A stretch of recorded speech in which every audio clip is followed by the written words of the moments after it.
Good evening, everyone. Let's bring in Dr. Mohammad Waleed Obeidallah, a Palestinian doctor currently based in the United Kingdom. Thanks for joining us this evening. Thank you for having me, and I appreciate your time and putting the effort to set this interview. Let's start the Global Affairs Insider. Based on the UNICEF report, there is a high risk of malnutrition will continue to rise across the Gaza Strip due to the alarming lack of food, water, and health nutrition services. 90% of children under the age of 2 and 95% of pregnant and breastfeeding women face severe food poverty, meaning they have consumed two or less food groups in the previous day, and the food they do have access to is of the lowest nutritional value. How alarming is this as a medical doctor?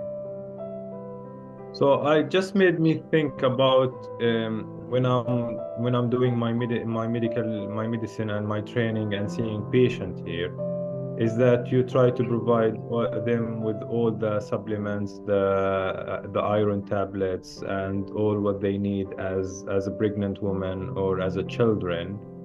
And in Gaza, they barely can survive the normal food. They don't have even any kind of nutrients to eat. So I cannot imagine how this will impact the children and the pregnant woman about what is going to be the outcome out of this. Um, I just I cannot imagine that, to be honest. It's really hard. Even they cannot even have a normal food to eat.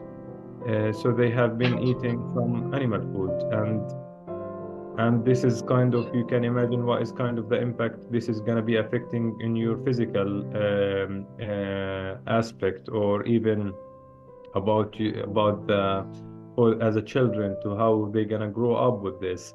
Even now they cannot even eat normal, even drink clean water. They cannot have any kind of access for treatment if they have been injured or being shot or having through any kind of hard time.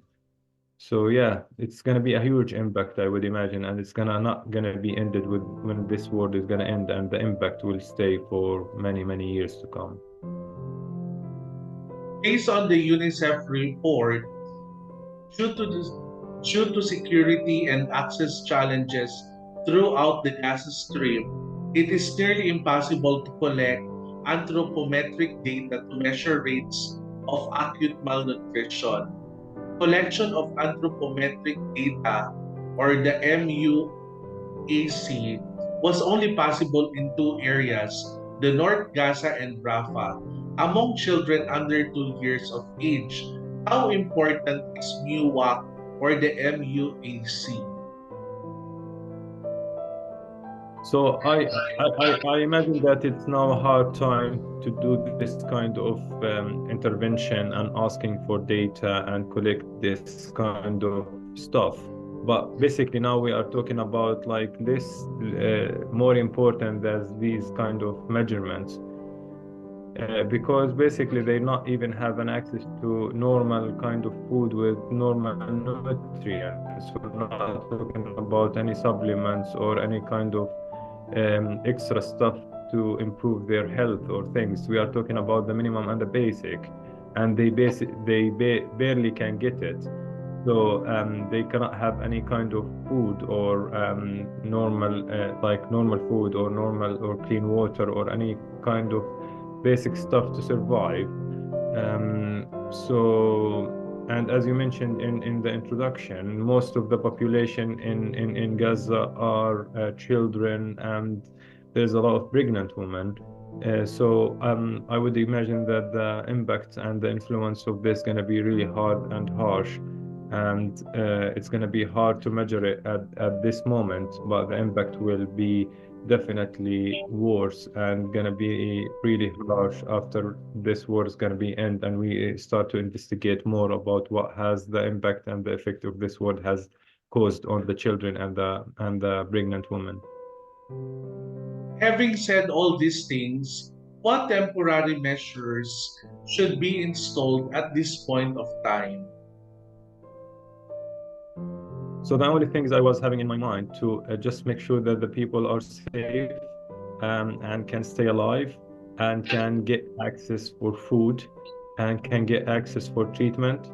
And I don't know how the United Nations or any kind of organization can offer this, but I would imagine that first of all to call for ceasefire, try to provide a safe zones or area where the United Nations or the World Organization can have access, and then they can provide the care and treatment and everything what they to help the people who has been suffering for many months now, and take it from there. Dr. Mohammad Waleed Obeidallah, thank you. I cannot thank you enough for focusing on these issues and let me share our side of the story about Gaza. And as I told you before, I still believe in people and I still believe in good people like you who are trying to do their best to let the world know about what's really going on. And then maybe at one stage we can all put some power or solid things on the government, and then they can do something about it. This is Dr. Reyron del Rosario. That's the Global Affairs Insider. Follow us to our next episode only here in IPDCI News Channel.